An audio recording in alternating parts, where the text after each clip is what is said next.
Hello everyone. मैं श्रेयस बड़िए आप सबका मेरे यूट्यूब चैनल पे बहुत बहुत स्वागत करता हूं। आज हम नेशनल कमीशन फॉर एसटीज एक और टॉपिक जो कि इंडियन पॉलिटी सीरीज से है उस पे हम आज डिस्कशन करने वाले हैं जो कि कॉन्स्टिट्यूशनल बॉडी है। जैसे कि हम प्रीवियस कुछ लेक्चर से कॉन्स्टिट्यूशनल बॉडीज को शुरुआत कर चुके हैं और प्रीवियस लेक्चर में हमने national commission for schedule castes ये टॉपिक हमने स्टडी किया था। सो जिन लोगों ने वो वीडियो लेक्चर नहीं देखा है ये वीडियो लेक्चर देखने के पहले उसे जरूर देख ले ताकि आपको इस वीडियो लेक्चर समझने में आपको आसानी जाए, क्योंकि दोनों में जो प्रोविजंस है वो लगभग आपको सिमिलर ही देखने मिलने वाले हैं। सो ये जो national commission for schedule tribes है ये अंडर आर्टिकल 338 ए है कॉन्स्टिट्यूशन में, इंडियन कॉन्स्टिट्यूशन में। सो आज हम इसे स्टडी करेंगे। When was the last time worry ever solved a problem? Breathe and know that you're perfect in this moment. Amazing thought. If you have any doubt, you can ask me on Instagram. This is my Instagram ID. This is my Facebook page. This is my Telegram channel and this is my YouTube channel. मेरे YouTube channel को subscribe करें और bell icon को press करें ताकि आने वाले videos के नोटिफिकेशन आपको मिलते रहे। सो आज का जो टॉपिक है that is national commission for schedule tribes.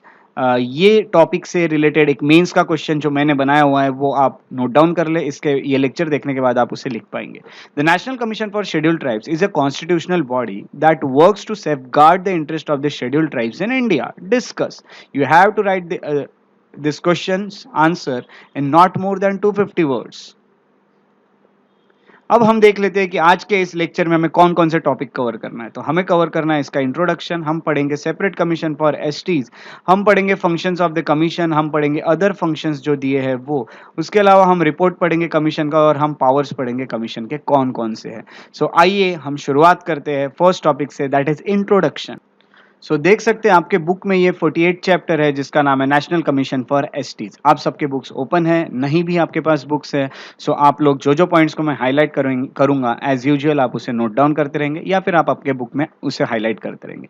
सबसे पहले मैं आपको ये बता दूं इंट्रोडक्शन में कि जिस तरह से नेशनल कमीशन फॉर एससीज है दैट इज शेड्यूल कास्ट है, उसी तरह से नेशनल कमीशन फॉर एसटीज भी है दैट इज शेड्यूल ट्राइब्स, है ना। तो ये दोनों भी एक एक कमीशन है। ये जो है ये सेफगार्ड के लिए काम करता है शेड्यूल कास्ट के, और ये जो है ये शेड्यूल ट्राइब्स के सेफगार्ड के लिए काम करता है। तो ये दोनों की दोनों कॉन्स्टिट्यूशनल बॉडी है। कॉन्स्टिट्यूशनल बॉडी इसीलिए उनको कहा जाता है क्योंकि इनका प्रोविजन कॉन्स्टिट्यूशन में दिया हुआ है अंडर आर्टिकल 338 ए। जैसे कि आप जानते हैं कि शेड्यूल एनसीएससी इसका जो प्रोविजन है वो 338 में दिया हुआ है आर्टिकल, उसी तरह national commission for schedule tribes का 338 ए में दिया हुआ है। ये एक बेसिक चीज है, ये एक फैक्ट है जो आपको याद रखना है। सो अब जो अगला टॉपिक है that is separate commission for STs, ये हम स्टडी करने वाले हैं। और आपको एक बहुत ही इंपॉर्टेंट चीज मैं ये बता दूं कि अभी एसटीज के लिए सेपरेट कमीशन है बट पहले ऐसा कुछ नहीं था। तो पहले मैं आपको पहले वाली चीज बता देता हूँ कि नेशनल कमीशन फॉर एससीज और एसटीज जो है ये एक ही कमीशन बनाया गया था 65th कॉन्स्टिट्यूशनल अमेंडमेंट एक्ट जो था 1990 का, इसके द्वारा। ओके, तो ये चीज आपको याद रखना है, ये दोनों का एक ही कमीशन बनाया गया था और ये बनाया गया था अंडर आर्टिकल 338। ये कमीशन बनाया गया था। पहले आपको पता है एक स्पेशल ऑफिसर हुआ करते थे। पिछले वीडियो लेक्चर में ये सब चीजें मैं आपको बता चुका हूं, इसलिए मैं आपको वो कह रहा था कि पहला पिछला जो लेक्चर है वो पहले देख लेंगे तो आपको ये समझने में बहुत क्लैरिटी जाएगी। सो ये जो कमीशन था ये सेफगार्ड्स के लिए काम करता था, एससीज और एसटीज दोनों के, ये कॉमनली। सो ये एक और प्रोविजन है इसका।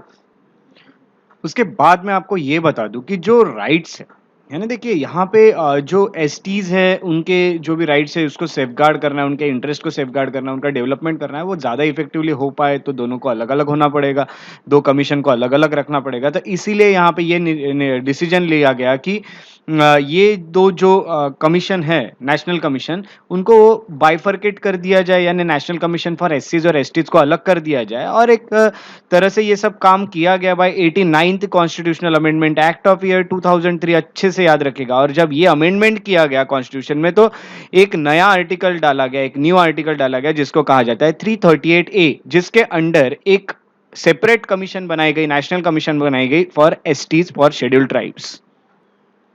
अब अगर हम इनके कंपोजिशन की बात करें तो ये जो कमीशन है इसके कंपोजिशन में सबसे पहले आपको ये याद रखना है कि it consist of a chairperson, है ना? एक चेयरमैन होते हैं, एक वाइस चेयरपर्सन होते हैं और 3 अदर मेंबर्स होते हैं। याद रखिएगा 3 अदर मेंबर्स होते हैं इस कमीशन में। और इन सब का अपॉइंटमेंट कौन करता है? तो अपॉइंटमेंट बाय प्रेसिडेंट। प्रेसिडेंट उनका अपॉइंटमेंट करता है, सेम नेशनल कमीशन फॉर एससीज के लिए जैसा था उसी तरह से यहाँ पे। और उनकी जो कंडीशन ऑफ सर्विस है या टेन्योर कितना रहेगा ये सब डिटरमाइन करते हैं प्रेसिडेंट। ये कहीं लिखा नहीं गया, ये प्रेसिडेंट जितना बोलेंगे उतना रहेगा। अब हमारा जो अगला टॉपिक है वो है फंक्शंस ऑफ द कमीशन। अब हमें देखना है फंक्शन यानी इनके कामकाज क्या है, फंक्शंस क्या है कमीशन के। तो सेम वैसे ही है जैसा हमने एनसीएससी का देखा था, national commission for schedule caste का देखा था, उसी तरह से काफी सारी चीजें देखने मिलेगी। जैसा कि to investigate and monitor all matters, है ना? तो जितने भी मैटर्स है रिलेटिंग टू कॉन्स्टिट्यूशनल और अदर जितने भी सेफगार्ड्स है फॉर एसटीज, एसटीज के लिए जितनी भी राइट्स है, जितनी भी चीजें है जो सेफगार्ड करने की जरूरत है, वो सब चीजों पे इन्वेस्टिगेशन करेगा। जिस तरह से कोर्ट करता है उस तरह से कमीशन भी करेगा। उसके साथ-साथ अगर कुछ कंप्लेंट रही, कोई स्पेसिफिक कंप्लेंट रही अगर रिलेटेड टू एसटीज, है ना? तो सेफगार्ड ऑफ एसटीज कोई भी यहाँ पे कंप्लेंट रही तो उसकी इंक्वायरी करेगा। जिस तरह से कोर्ट करता है ये कमीशन भी इंक्वायरी करेगा और देखेगा कि क्या गलत हो रहा है और क्या नहीं। उसके साथ-साथ to participate and advise on planning process, है ना? तो पार्टिसिपेट करेगा और एडवाइस भी करेगा कि प्लानिंग किस तरह से हो जिससे सोशियो इकोनॉमिक डेवलपमेंट हो सके एसटीज का। ओके, जिससे डेवलपमेंट हो एसटीज का उसके लिए क्या प्लानिंग होनी चाहिए उसमें भी हेल्प करेगा ये गवर्नमेंट की। तो इस तरह से ये एक और काम करेगा नेशनल कमीशन। उसके बाद आपको ये भी याद रखना है to present to the president, है ना? प्रेसिडेंट को क्या देते हैं? तो एक रिपोर्ट देते हैं एनुअली, यानी एनुअल रिपोर्ट यहाँ पे दी जाती है और वहाँ पे लिखा जाता है कि क्या क्या काम किए गए हैं सेफगार्ड्स को लेके। तो ये सब चीजें यहाँ पे लिखी जाएगी और ये रिपोर्ट भी सबमिट करेगा जो एसटीज का कमीशन है वो किसके पास? तो प्रेसिडेंट के पास। कैसी रिपोर्ट? तो एनुअल रिपोर्ट।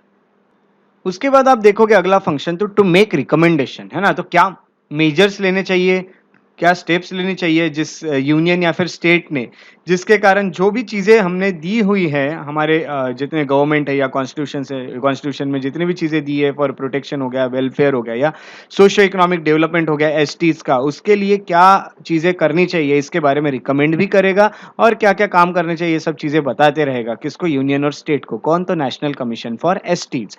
तो ये यहाँ पे बताते रहेगा, ये भी एक काम है। उसके साथ साथ to discharge such other function, है ना? तो कोई भी दूसरा जो फंक्शन है वो भी यहाँ पे प्रोटेक्ट किया जाएगा। वो भी यहाँ पे किया जाएगा, वो भी फंक्शन यहाँ पे निभाया जाएगा। किस चीज के लिए? तो प्रोटेक्शन के लिए, वेलफेयर के लिए या डेवलपमेंट के लिए या एडवांसमेंट के लिए। किसके? तो एसटीज के। सो ये सब चीजों के लिए यहाँ पे कामकाज होते हैं। तो इस तरह से ये काम करती है जो हमारे national commission for schedule caste है, वो शेड्यूल ट्राइब्स है वो। सो अब हमने फंक्शंस पढ़े हैं, अब देखते हैं कुछ बाकी फंक्शंस भी। देखिए शेड्यूल कास्ट और शेड्यूल ट्राइब्स में थोड़ा सा डिफरेंस होता है क्योंकि जो शेड्यूल ट्राइब्स होते हैं वो ज़्यादातर फॉरेस्ट और ये सब एरिया में भी पाए जाते हैं। तो इसी कारणवश इनके लिए और भी कुछ अदर फंक्शंस यहाँ पे दिए हुए इस कमीशन को, जो कि प्रेसिडेंट ऑफ इंडिया ने दिए। तो सबसे पहले देखते हैं कि 2005 में, जैसे कि आपको बताया था मैंने, कि जो प्रेसिडेंट होते हैं वो और भी कुछ फंक्शन यहाँ पे उनको दे सकते हैं related to safeguard and protection of STs. तो ये दिया गया है। सो देखते हैं ऐसे अदर फंक्शंस क्या है। तो सबसे पहले देखिए अदर फंक्शंस जो है, जो एसटीज के प्रोटेक्शन के लिए, वेलफेयर के लिए और डेवलपमेंट या एडवांसमेंट के लिए दिए हुए हैं, वो ये है कि measures to be taken over conferring ownership rights in respect of minor forest produced of STs living in forest areas, है ना? तो यहाँ पे देखते हैं तो जो एसटीज है, जैसे आदिवासी होते हैं जो फॉरेस्ट में रहते हैं, तो उनके लिए कुछ ओनरशिप राइट्स देना चाहिए उनको भी, छोटे छोटे जो फॉरेस्ट में प्रोडक्ट्स आ रहे हैं उसको लेके। ताकि देखिए क्योंकि वो एक तरह से जो आदिवासी, उनका एक घर ही होता है वो फॉरेस्ट, तो वहाँ पे उनको लगता है कि ये हमारी चीज़ है तो हम इसका इस्तेमाल करेंगे। जो चीज़ें अलाउ नहीं है बाकी लोगों को अगर यूज़ करना फॉरेस्ट की, तो ये यहाँ पे इनको यूज़ करने के लिए देना पड़ेगा क्योंकि वो पहले से वहाँ रहते आ रहे थे। इनको कुछ ओनरशिप राइट्स देना पड़ेगा छोटे मोटे फॉरेस्ट प्रोड्यूस के। तो ये एक और ये हो गया फंक्शन। तो ये भी बताएगा कौन? कमीशन, कि क्या क्या करना चाहिए, कौन से ओनरशिप राइट किस तरह से देना चाहिए, सब चीजें। दूसरा ये बताएगा कि मेजर्स क्या लेने चाहिए जिससे सेफगार्ड हो सके राइट्स। किसके? तो ट्राइबल कम्युनिटीज के। ट्राइबल कम्युनिटीज के किस चीज? तो माइनर रिसोर्सेज को लेके, तो छोटे छोटे जो रिसोर्स, मिनरल रिसोर्सेज को लेके, जो फॉरेस्ट में कुछ मिनरल्स पाए जाते हैं वो रिसोर्सेज पे भी उनका अधिकार होता है। तो वो चीज़ों को लेके थोड़ा सा ये राइट्स को सेफगार्ड करना पड़ेगा। जैसे वाटर रिसोर्सेज एटसेट्रा एटसेट्रा, ये चीज़ें मिनरल रिसोर्सेज हो गए, वाटर रिसोर्सेज हो गए। फॉर एग्जाम्पल फॉरेस्ट में कुछ मिनरल्स मिल रहे हैं या फिर वहाँ के फॉरेस्ट, यहाँ के वाटर रिसोर्सेज है, उस पर जो अधिकार होगा वहाँ के ट्राइबल कम्युनिटीज़ का, क्योंकि वो वहीं पे रहते आ रहे हैं, तो उसके लिए भी सेफगार्ड उनको किया जाएगा। तो ये सब चीज़ें भी, ये भी काम कौन करेगा? तो ये कमीशन करेगा। उसके अलावा measures to be taken for development of tribals and work for more viable livelihood strategies, है ना? तो उनके लिए कुछ अच्छे, उनके जिससे लाइवलीहुड अच्छी हो, ऐसी कुछ स्ट्रेटेजीज बताएगा, वो भी काम करेगा ये कमीशन, है ना? तो उनका जो रहन सहन है वो अच्छा हो जाए, तो इस तरह से भी इसके लिए भी काफ़ी सारे काम करते रहेंगे। उसके साथ साथ measures to be taken to improve the efficacy of relief and rehabilitation measures for tribal group displaced by developmental projects. हाँ, तो ये चीज़ मैं आपको बता देता हूँ। देखो, कोई फॉरेस्ट है जहाँ पे कोई डेवलपमेंट प्रोजेक्ट चल रहा है। ये फॉरेस्ट में कुछ ट्राइबल कम्युनिटीज़ रह रही थी, कुछ आदिवासीज़ रह रहे थे।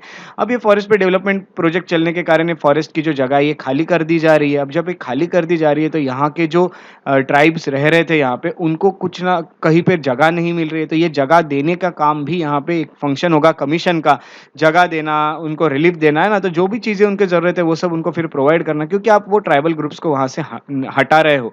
कहाँ से? तो उस फॉरेस्ट से हटा रहे हो। तो ये सब चीज़ों के लिए ये काम करेगा कमीशन, कि किस तरह से उनको रिहैबिलिटेशन दिया जाए, किस तरह से उनको कहीं और रहने के लिए जगह दी जाए और क्या-क्या उनको रिलीफ दिए जाए।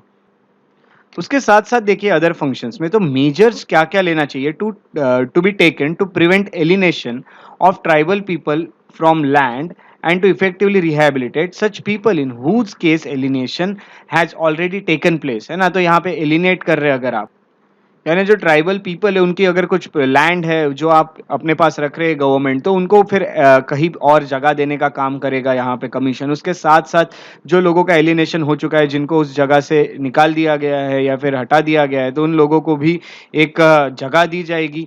ये सब भी काम करेगा कमीशन। उसके बाद मैं आपको ये भी बोलूँ कि ये जो मेजर्स, क्या मेजर्स लेने चाहिए taken to elicit maximum cooperation and involvement of tribal communities for protecting forest and social afforestation, है ना? तो यहाँ पे अगर देखोगे तो फॉरेस्ट एक तरह से प्रोटेक्ट करने में जो ट्राइबल कम्युनिटीज होती है उनका बहुत बड़ा रोल होता है, क्योंकि आप देखोगे तो वो लोग उसे अपना घर मानते हैं, वो लोग रेस्पेक्ट करते हैं नेचर की, जो हम लोग नहीं कर रहे हैं आजकल। तो वो लोगों को इन्वॉल्व कर लेना चाहिए ताकि फॉरेस्ट का प्रोटेक्शन हो सके और सोशल एफॉरेस्टेशन हो सके, यानी वहाँ पे पेड़ लगाना, ये सब काम तो ट्राइबल लोग करते ही है वहाँ पे, क्योंकि उनके लिए वो फॉरेस्ट एक घर समान है। तो उनका भी इन्वॉल्वमेंट करा के लेना है, ये भी काम रहेगा इस कमीशन का। उसके साथ-साथ मैं आपको ये भी बता दूँ कि major to be taken to ensure full implementation of provisions of panchayat, है ना? तो पंचायत जो है वो वहाँ पे इम्प्लीमेंट हो जाए उस एरिया में, जो ट्राइबल एरियाज़ है वहाँ पे। तो यही है एक्सटेंशन ऑफ शेड्यूल एरियाज़, है ना? तो पेसा, ये सब चीज़ें मैं आपको बता चुका हूँ, तो वहाँ तक एक्सटेंड हो जाए, इसके लिए भी काम करना होगा और ये काम करेगा कमीशन फिर से, कि वहाँ पे भी पंचायत के जो प्रोविज़न है वो एप्लीकेबल हो जाए। तो इस तरह से यहाँ काम होगा। उसके साथ-साथ measures to be taken to reduce and ultimately eliminate the practice of shifting cultivation by tribals that lead to their continuous disempowerment and degradation of land and the environment, है ना? तो यहाँ पे देखिए शिफ्टिंग कल्टीवेशन जो है ये पहले से चला आ रहा है इस देश में, बहुत पुरानी एक प्रथा है। अब यहाँ पे अगर हम देखेंगे तो जो आदिवासी है वो पुरानी चीज़ों पे काफ़ी ज़्यादा पुराने रीति रिवाज को लेके ही चलते हैं, तो ज़्यादा एडवांसमेंट नहीं हुआ है, क्योंकि वहाँ तक कोई अवेयरनेस नहीं पहुँचाया है हम लोगों ने बहुत ज़्यादा। तो यहाँ पे कैसा होता है कि शिफ्टिंग कल्टीवेशन होता है, यानी एक जो ज़मीन होती है वहाँ पे आपने अगर एग्रीकल्चर कर दिया तो वो ज़मीन को छोड़ के फिर कहीं और एग्रीकल्चर करना शुरू कर देना, ऐसा शिफ्ट करते रहना है। तो यहाँ पे क्या होता है कि बहुत सारी ज़मीनें ऐसे क्या होती है, डिग्रेड हो जाती है, खराब हो जाती है ऐसा करने के कारण, शिफ्टिंग कल्टीवेशन। तो यही चीज़ है कि कुछ मेजर्स लेना चाहिए, ये कमीशन जो है कुछ मेजर लेगा जिसके कारण ये जो शिफ्टिंग कल्टीवेशन है इसको थोड़ा-सा रोक दिया जाए या फिर कम कर दिया जाए, ये सब चीज़ें यहाँ पे की जाए। तो ये सब होगा जिससे एनवायरनमेंट अच्छा रहेगा, लैंड अच्छी रहेगी, ये सब चीज़ें होगी। उनको कोई और तरीके की जानकारी देना ज़रूरी होगा यहाँ पे कमीशन के लिए। सो ये सब बाकी फंक्शंस है जो कमीशन निभाता है, national commission for scheduled tribes. तो ये बहुत इंपॉर्टेंट है, ये थोड़े से ज़्यादा है functions as compare to scheduled castes का जो कमीशन था उनसे ज़्यादा है, क्योंकि यहाँ पे अगर देखोगे तो फॉरेस्ट के लिए भी काफ़ी चीज़ें करनी पड़ती है। उसके बाद हम देखते हैं report of the commission. Report of the commission वैसे ही है जैसे कि शेड्यूल कास्ट की थी, शेड्यूल कास्ट के कमीशन की थी, तो उसी तरह ये भी रिपोर्ट देती है। तो ये जो कमीशन होती है ये कैसी रिपोर्ट देती है? तो एनुअल रिपोर्ट देती है। किससे देती है? तो ये प्रेसिडेंट को एक रिपोर्ट देती है, एनुअल रिपोर्ट। उसमें कहा जाता है कि या फिर देखिए एनुअल नहीं देना है तो साल में 1 बार नहीं देना है तो साल में आप 3-4 बार भी दे सकते हो, बट मिनिमम 1 बार तो आपको देना ही पड़ेगा, है ना? तो ज़्यादा बार देना है तो ज़्यादा बार भी दे सकते हैं। तो जो प्रेसिडेंट होते हैं ये क्या करते हैं, जब इनको ये रिपोर्ट मिलती है तो वो किसके सामने रखते हैं, तो पार्लियामेंट के सामने रखते हैं। उसके साथ एक मेमोरेंडम अटैच किया जाता है जिसमें एक्सप्लेन किया जाता है प्रेसिडेंट द्वारा कि जो एक्शन ली गई है ना? तो जो कमीशन ने हमको रिकमेंडेशन दिए थे उसपे मैंने क्या-क्या एक्शन ली। ये मेमोरेंडम में अगर आप कुछ रिकमेंडेशन को नॉन एक्सेप्टेंस दिखा रहे प्रेसिडेंट की, उन्होंने कुछ आपको रिकमेंड किया था कमीशन ने, जो प्रेसिडेंट ने सुना नहीं है, तो वैसे चीज़ों के लिए आपको रीज़न्स भी लिखना पड़ता है कि ऐसा क्यों किया है प्रेसिडेंट ने, तो ये सब चीज़ें यहाँ पे चलती है। उसके बाद मैं आपको ये बता दूँ कि अगर स्टेट से रिलेटेड है, स्टेट गवर्नमेंट से रिलेटेड है, तो जो प्रेसिडेंट होते हैं वो पार्लियामेंट के साथ-साथ उसको कहाँ पे और रखते हैं, तो किसके पास देते हैं, तो स्टेट गवर्नमेंट के लिए वो स्टेट गवर्नर के पास देते हैं। स्टेट गवर्नर उसके बाद क्या करते हैं, जो स्टेट लेजिस्लेचर है उनके सामने रखते हैं, फिर से वो भी मेमोरेंडम लगाते हैं नॉन एक्सेप्टेंस के लिए, और ये उसमें रीज़न लिखते हैं, ये सब चीज़ें, या फिर क्या चीज़ें मैंने सुनी, क्या नहीं सुनी, क्यों नहीं सुनी, ये सब चीज़ें उस मेमोरेंडम में लगा के अटैच करके स्टेट गवर्नर भी रख देते हैं स्टेट लेजिस्लेचर के सामने। तो इस तरह से ये रिपोर्ट दी जाती है बाय कमीशन। उसके बाद हमें आखिरी एक चीज़ देखना है जिसे जो कि है पावर ऑफ द कमीशन। तो पावर क्या है कमीशन की, ये देखते हैं। तो पावर जो है कमीशन की वो वही है कि कमीशन के पास ये पावर दिया है, सबसे मेन तो ये कि उनकी प्रोसीजर क्या है वो खुद डिसाइड करेगी। उसके साथ-साथ कमीशन जो है व्हाइल इन्वेस्टिगेटिंग एनी मैटर, है ना? तो कोई भी जब मैटर को इन्वेस्टिगेट किया जा रहा है, आपने देखे फंक्शंस, या फिर इंक्वायरी करने का उनके पास ये पावर है। या फिर इंक्वायर किया जा रहा है तो उनके पास पावर आ जाती है सिविल कोर्ट की, जो सिविल कोर्ट के पास पावर आ जाती है, पावर होती है, वही एक केस चलाते वक़्त जो होती है वही इनके पास आ जाती है। तो क्या-क्या कर सकते हैं ये कमीशन? जो सिविल कोर्ट करता है वही, जैसे कि समनिंग करना है, एनफोर्स करना, अटेंडेंस ऑफ एनी पर्सन, है ना? तो किसी भी पर्सन को सम्मन करना यानी बुलाना, है ना? उस केस से रिलेटेड जो भी है उसको बुलाना, या फिर उसको अटेंड रहने के लिए कहना कोर्ट के सामने, उसी तरह कमीशन कहता है मेरे सामने भी आप प्रेज़ेंट रहिए। उसके साथ-साथ अगर कुछ आपको डॉक्यूमेंट्स लग रहे हैं तो वो डॉक्यूमेंट मँगाना, जो भी इंसान रिलेटेड है उससे, या जो भी चीज़ों से रिलेटेड वो डॉक्यूमेंट है, जो केस से रिलेटेड है, तो ये सब आपको मँगाना पड़ेगा। उसके साथ-साथ एविडेंस जो है यानी सबूत इकट्ठा करना, यहाँ पे शपथ पत्र देना जिसको एफिडेविट कहा जाता है, तो ये सब सबूत लेना, ये सब चीज़ें भी इनके पास पावर होती है कमीशन के पास। उसके साथ-साथ रिक्वेस्शनिंग एनी पब्लिक रिकॉर्ड, है ना? तो यहाँ पे कोई भी जो पब्लिक रिकॉर्ड है वो भी आप मँगा सकते हैं किसी भी कोर्ट से, या किसी भी पब्लिक ऑफिस से, किसी भी गवर्नमेंट ऑफिस से, कोई भी रिकॉर्ड मँगा सकते हैं जो आपके लिए एसेंशियल है आपको काम करने के लिए। आप समन भी इश्यू कर सकते हैं for the examination of witness, है ना? तो विटनेस को आप जो भी है विटनेस आपके, उन सबको एग्जामिन कर सकते हैं, उन सबका जाँच-पड़ताल कर सकते हैं, उसके लिए उनको बुला सकते हैं, कोर्ट में सम्मन कर सकते हैं, या कोई भी डॉक्यूमेंट का भी सम्मनिंग कर सकते हैं, आप मँगा सकते हैं कोई भी डॉक्यूमेंट। सम्मन करना है ना, बुलाना, तो ये सब चीज़ें यहाँ पे हो जाती है। उसके साथ-साथ कोई भी मैटर जो प्रेसिडेंट उनको पावर देगा, वो पावर उनके पास आ जाएगा। तो प्रेसिडेंट डिसाइड करेगा और इसके अलावा कौन-कौन से पावर देना है इस कमीशन को। इस तरह से ये नेशनल कमीशन फॉर जो शेड्यूल्ड ट्राइब्स था, ये काम करता है। यहाँ पे हम इतनी सारी चीज़ें पढ़ चुके हैं, हम इंट्रोडक्शन पढ़ चुके हैं, हम सेपरेट कमीशन फॉर एसटीज़ ये होता है, ये पढ़ चुके हैं, फंक्शंस देख चुके हैं कमीशन के क्या-क्या हैं, अदर फंक्शंस भी देख चुके हैं, रिपोर्ट देख चुके हैं फंक्शन कमीशन जो होता है उसका, उसके साथ-साथ पावर्स देख चुके हैं कमीशन का। तो इतने सब टॉपिक्स के साथ अपना ये जो लेक्चर था आज का, जिसका नाम था national commission for scheduled tribes under article 338 ये कंप्लीट हो चुका है। अब आप ये यूपीएससी मेंस का जो मैंने आपको क्वेश्चन दिया था, ये आप अभी इज़िली लिख सकते हैं। अगर आपको मेरे वीडियोज़ पसंद आ रहे हैं तो उन्हें लाइक ज़रूर करें, शेयर करें और सब्सक्राइब करें मेरे यूट्यूब चैनल को। फॉलो और लाइक करें मेरे फेसबुक पेजेस को, श्रेयस बढ़िया इंटरप्रिटेशन, ताकि आपको और भी इन्फॉर्मेशन मिल सके। मेरे बारे में और जानकारी चाहते हैं तो आप इंस्टाग्राम पे मुझे फॉलो कर सकते हैं, श्रेयस बढ़िया द पीस लॉरी मेरा इंस्टाग्राम आईडी है। आप श्रेयसबढ़िया@gmail.com पे मुझे मेल भी कर सकते हैं। इसी तरह पढ़ते रहे, रेगुलर रहे पढ़ाई में, और अपना ख्याल रखते रहे, और हमेशा जो अपना डाइट है या फिर एक्सरसाइज है वो रेगुलरली करते रहे, रिवीजन रेगुलरली करते रहे, आंसर राइटिंग करते रहे, उसके साथ-साथ आप एमसीक्यू प्रैक्टिस करते रहे। इसी उम्मीद के साथ मैं श्रेयस बढ़िया आपसे अगले लेक्चर में मिलूँगा। तब तक के लिए अपना ख्याल रखें।